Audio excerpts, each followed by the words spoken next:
welcome to the opening match of the 2022 FOSROC Super6 Championship from Millbrae, the home of the defending champions Ayrshire Bulls. Today, they welcome Heriots Rugby from Edinburgh. Okay, 9. From the pack of Bulls. Advantage. They are squeezing inexorably forwards. They've got the penalty. Lunak shows and goes. Through to Elias Caven. And the first try of the FOSROC 2022 Super 6 belongs to the Ayrshire Bulls. You can't see the movement off the camera, but he comes late and he brings Fraser Jones from the blind side out. The sun beats down at Millbrae. Lovely set manoeuvre, and in goes Picure. But they're setting up there. You think Ian Wilson's going to pick and go. He doesn't. He flicks it. Cammy Fenton gives another pass. And 2 passes after that, it's a try. Bobby Beattie, now Glendenning, very quick customer, gets the hands free to Caven, who sends Kay Allends up. Brilliant running from McNamara. Wilson can't get him. It's back inside to Beattie. That is a scorcher. Caven, you thought he was going to finish off a lovely blind pass on his left-hand side to McNamara. Ian Wilson did well to get back, but he couldn't make the tackle stick. Now they go through Keane, King, now Picure. Charging up the blind side was Leishman. Got the inside ball free as well, and Picure's in for a double. That's it and gets his second, but this is offload there from Leishman. It's perfect. And Picure skips through for his second try into the post. Hasty, bulky of the 2 scrum cap clad second rows, and he's drawn a penalty for a high shot. Kay, steal. Houston just about gathered. And Rudy Campbell is going to bring them back, nothing coming. Just slipped up. It's now a still night in Ayrshire, barely a breath of wind.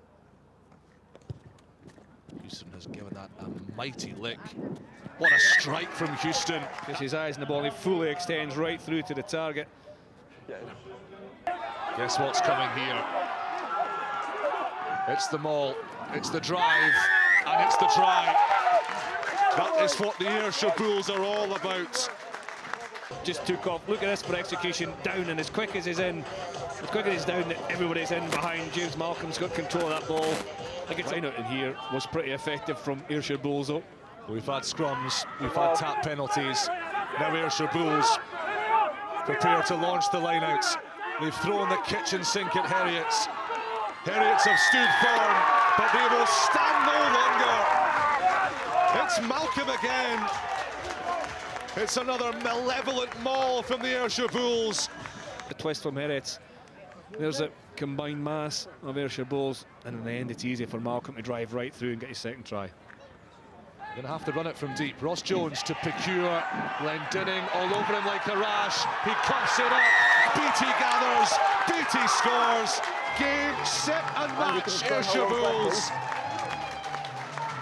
On his Super 6 debut. And true to form, it's a fine kick from Hunt.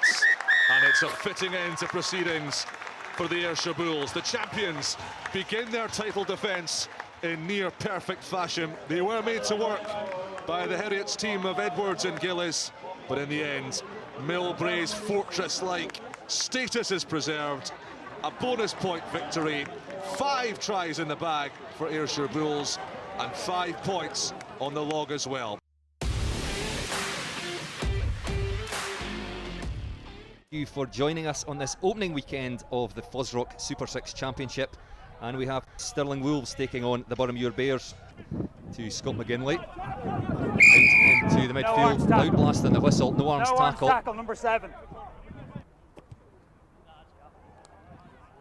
Doesn't sound the best connection, but it does go between the posts. Up go the flags, and the visitors have an early lead, 3-0. Makes good ground up into the 22, and a charge here. Lovely offload can't be taken. Went back, and Craig Keddy snaps this one up very close to the Wolves try line. I thought the chance had been wasted, but the referee says play on, and this will just be pick and go through the forwards. Stirling Wolves having to defend their line here, and forced back by the referee. And the Bears will just pick and go, pick and go. Keddy again involved. Ball is available. Crabs sideways across towards the centre of the field. Again, good defence by the Wolves for now. Back foot 5. driving their men Penalty back once advantage, again. The pick and go, offside. penalty advantage, the referee says. Ball is still there in possession. Kerry for the second time in this movement. It's hands and ball now. There could be space wide. Out it goes through the hands and over go Boroughmuir. Scott Robson, the try scorer, the inside centre. Great work by the Bears forwards. They didn't panic, and then once they got that advantage, spread it nice and wide, and Robson just going route one. So he catches that one well. As the Bears player unable to get out, but through goes Holden there, just cuts his way through the defence, looks for support, great offload there, good feet. And Christie could well be over, he is over indeed. Good work by the scrum half, because that still had a bit of finishing to be done. Marcus Holden, the captain, with the break down the right flank. They finally pieced things together, got their big ball carriers into the game, and even after a big hit, they were patient and found the mismatch, and Marcus Holden making a good break. And you can see the Bears players appealing their hands on the ball, and they do win the penalty. Great work once again at the breakdown. They knew he was only going to do one thing, and that was carry, which is probably what he would have done anyway, but there was nobody immediately with him, and it's then just very easy for the defence to read what is about to happen. Catches that reasonably cleanly. It's just about got the distance, and it has the accuracy. Up go the flags once again. Tanner, I think, who gets, well, no, it's not Tanner who gets his hands at the ball in the back. Christie just driving his forwards on there, inching towards that line. This looks very good for the home side. Collapses over the line. The referee awards the try. 16 offside advantage. 16, Gregor Hiddleston Penalty offside advantage. on in the green headgear now for but try awarded by the referee. Again, just darted round the side of the breakdown. Rolling out with the blue headgear on. From you? See, good work in the build-up. Again, hit hard in the tackle. Can't quite get himself over the line. Swan again digging for that. Forwards waiting in a pod. It goes a little bit wider. It's a good pass there. Well picked out by Rory Swan. Threw that ball across the face of the pod. And out it went to Callum Smith, where the defence was just a bit thinner and he had the space to fight his way over. And Boroughmuir Bears now extending their lead out 15 points advantage. Here it is, 10. They had that chance to perhaps go for the bonus point, just to put the icing on the cake, but they will be very happy to come away from Bridgehoff with an impressive win on the opening weekend of the FOSROC Super 6. Stirling Wolves 10, Boroughmuir Bears 27 final score.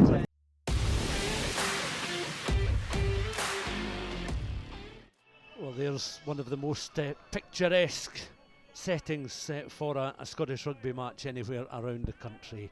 The Middle Eildon Hill is one of the backdrops to the Southern Knights home ground. The Green Yards, of course, and that's where we are for the third and final match in round one of the Super 6 series. Goes to deck, Scott in behind him. Watsonians again looking to regroup with Scott once more. Looks to the right, plays the ball towards that left-hand side, but it's intercepted. And the referee, though, offside. shrill whistle after another Southern Knights offside decision given against the home team on the edge of their 22 off and running this afternoon. Yes, he can. 27, almost 28 minutes gone, and we finally have a breakthrough, and it's Jason Baggett with his first kick from the tee that opens the scoring for Watsonians, and they lead by 3 points to 0. You're right. Kicked plenty of goals here before, but first Look at the options, it's round by his right Penalty foot advantage. there. It's picked up now by Rory Knott. Penalty advantage coming. Knott takes the ball into the tackle, and there's a sprinter and break from the number 8, Sam Derrick. It's the perfect angle to see positioning of the back row forward. Cool, agreed. Comes in, ball bounces kindly, and there's the break. Watson is perhaps just overshooting the defensive line. Picked up this time by Carl Main. Watsonians agreed, looking for something else before half-time. Taken on this time in open play by Bratton. This time it's the inside centre, Eastgate with a floating pass out towards Neil Edmund Hess, and he powers his way across the line and past the Southern Knights defensive cover to score a fine try to give them an 8-5 lead with a kick to come before the interval. And during those Super 6 sprint series, 3 minutes of the second half gone. Watsonians look to try and pick and go once more. Derrick with the tackle and block there for Southern Knights. Again, they look to try and spread it wide. Baggett with dancing feet.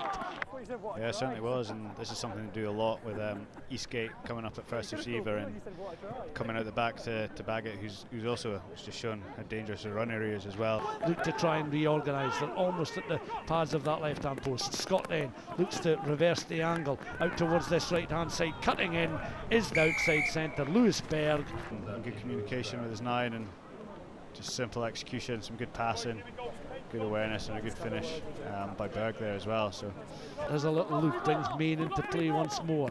Main with a little pass on towards Lee Miller, flat, and it works its way out towards the left-hand side towards Angus Guthrie, and once again Watsonians just finding space. And tries for Jason Baggett in 43 minutes, Lee Miller in 57, Angus Guthrie in 60. Jason Baggett left-hand side, and Berg, who's already landed a try. Berg with a lovely offload towards Guthrie. Guthrie getting close himself. Scored a try on the hour mark. Recycled ball here from Scott, and they're up and they're over for a score. Berg on then towards Guthrie. An excellent challenge coming in from behind here from Cross. And then the work of Scott there, releasing Main there with a float, a freebie crossfield kick there to stretch Watsonians. This time it's a little tap and go there from Jamie Campbell, the second row. He's tackled practically on the try line. Cessford this time, and Cessford for a third time. Conversion to conclude proceedings then, and it's the Southern Knights players on your screen just now with the disconsolate body language, the disappointment. 12 points to 36, the final score.